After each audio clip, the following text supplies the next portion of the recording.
James, How are you? doing wonderful, man. I got 30 minutes for you. Let me know how I can help. I just got promoted. The company I joined in February. Congratulations. That's good. Thank you. Got a year review like 8 months in, offered me leadership and told me to keep doing what I was doing. So I have 8 people that I oversee now. Now it's a new level I've never been to before. Leadership. Saw that you're doing career and mission growth, and leadership didn't come with a pay raise. They kept saying focus on business development.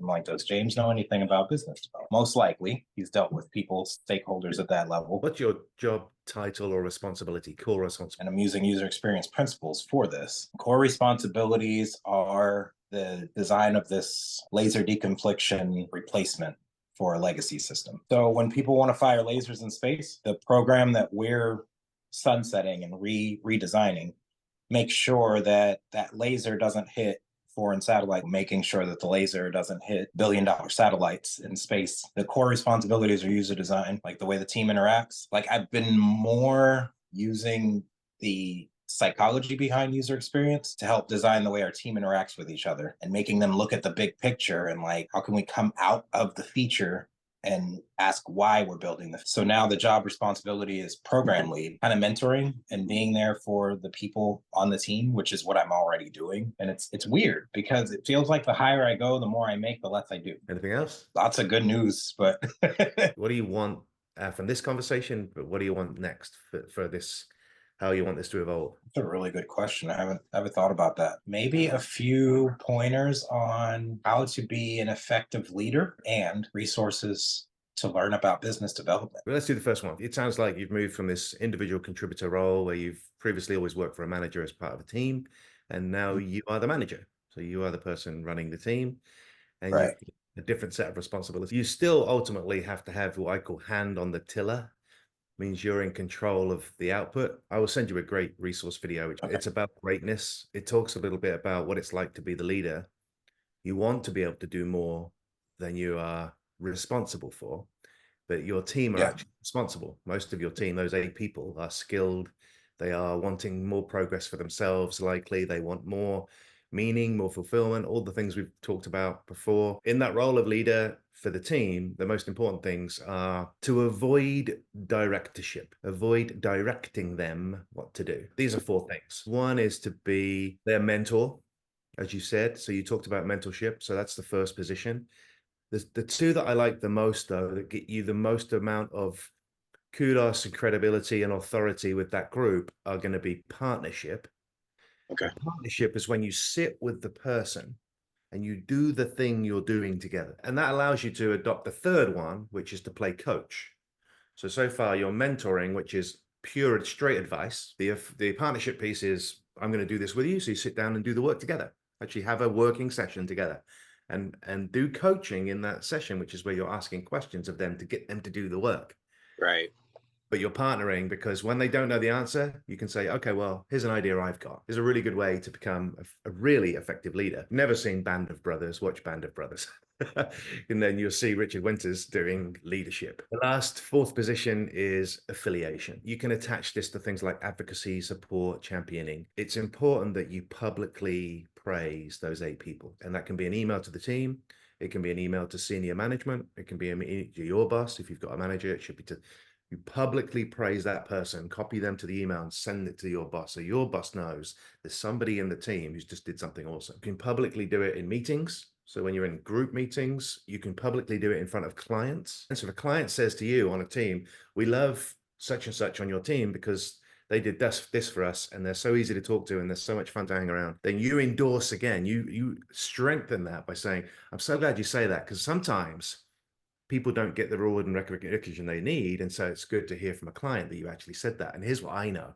And then you Yeah. tell them your endorsement as well. And if that person's there or your team's there, what do they see? That you're willing to champion and support and advocate for everyone. And this is affiliation. So it's the fourth area for you to operate in. Avoid directorship, because it comes across always when you're providing a directive of just do this. It Yeah. always comes across as a dictator. Nobody wants to work in that environment. That's the leadership piece about you. That was all about you, how you behave. The next thing is in that coaching section, you can break the coaching piece out, because ultimately the best bosses are the best coaches. meaning Yeah. they don't provide all the answers. They get you to find the answers. All you need to be thinking about as it relates to a very specific topic is what's working, Mm. what's good, but it really isn't great. So what's working is what's great. What do we do that's great? Then look at what's good that needs to be great. And then look at what sucks and has to be moved to good. Get those 8 people to answer that question. Then if you think about how do you help the team, now we're focused on them. It's always about these 3 things. Ask them all their options. Get them to talk about their strengths. Get them to talk about what they're good at. Get them to talk about what they love doing. What have they tried specifically? What skills are they currently working on that they'd like to get better at? What would you do if you were an expert at specific thing? Second is identify all the actions they are going to take. And then the last one is how committed are they? What do they believe in? Are they courageous enough? Are they confident? And you'll know, and they'll know as well. They'll tell you. Sometimes team members will tell you, I'm low on confidence. Yeah. But when that's going on, what that really is about is they're just not committed to the thing they believe in. You need them to tell you, my objective is this. This is how I'm going to measure it. And that measurement should include a quantifier and a deadline. The other worst thing about employees where they don't feel respected is the management and the leadership give them deadlines that ought to be able to be done. So that was a split down of what you need to focus on is your behavior. Yeah. And how you can change things immediately is think about the whole thing you're responsible for. What's great, what's good, what needs to get better. And then the last bit is how do you help your team? You talk about all the options they've got and ask tons of questions. So you step into that coach and affiliate role, talk about all the actions that they're going to do, all the actions that you've agreed between you, and then what are they committed to, which means that OKRs piece. Sounds like I'm already doing a lot of these. I just didn't know what it was called.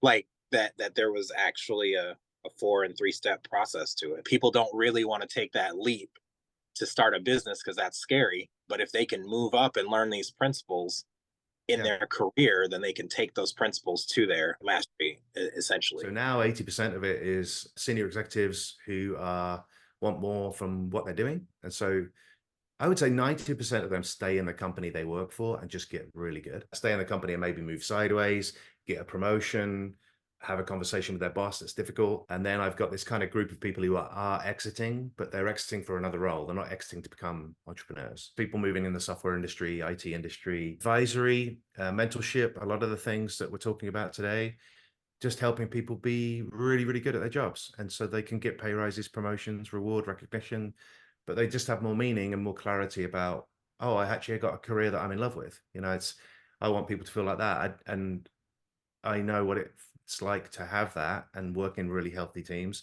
but I also know what the opposite is. Out of alignment with your own core value and your own vision for your life, then it's time to leave. Let me ask the second piece on business development. If you're trying to make money for the company, the fastest way to do that is to take your current client portfolio, identify who else is in that same sphere, and then directly reach out to them. But you need to have carefully worded, crafted, story-based marketing, telling your target client a story about them being the hero and you being the guide. We know because we've done this before. You want this, and we can help you go from zip code to zip code, right? For me, my business is simple: find executives, have a conversation with them, triage. Is this going to be a good thing? Because in what I do, it's a team sport. So I'm coach and I coach players. But if the player is not willing to make the play, there's no point. There was a suggestion to go to kind of networking events, government networking events, and they said they're not all created equal. So of course, use discernment, but going to those marketing events and rubbing elbows with the right people helps with business growth and development. Live events, 2 things you're doing. One is just building your relationship and your brand. That's the first one. Yeah. But every event you go to, you're only trying to solve for 2 things. One, what can I learn? That's one thing that changes my environment. The second one is, who can I meet that 10x is my career? I got a couple of minutes. What else can we talk about usefully today? And did you get what you came for? I feel like I got a lot more than what I came for. All right, good. It's a lot of actionable stuff. I love that. I appreciate it. No, I think what are next steps? Could we do this like monthly? 2 calls a month with the call recording, action items, and then accountability throughout. So you kind of get access to me 24/7. Twice a month, we sit down and go through what we just talked about, you know, kind of what the options, what the actions, and what the commit. You can do 1 hour with me. And if someone didn't have access to that, I do that too. The value is in the spending time together. All right.